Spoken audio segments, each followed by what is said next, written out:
আল্লাহ পাক প্রকাশ্য, আল্লাহ পাক গোপন। ওয়া হুয়া বিকুল্লি শাইইন আলিম, আল্লাহ পাক বলছেন তিনি প্রত্যেকটা বিষয় সম্পর্কে জ্ঞানী। সূরা হাদীদ আয়াত নাম্বার 3।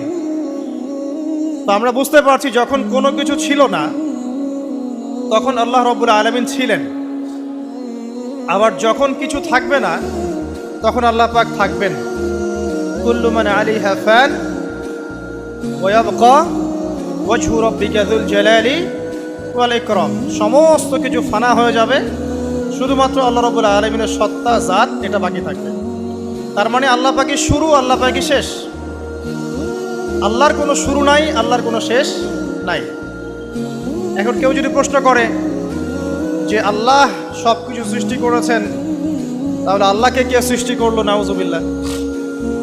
তখন আমরা বলবো যদি কেউ আল্লাহকে সৃষ্টি করতো তাহলে তো সেই সৃষ্টিকর্তা হয়ে যেত, তাই নয় কি?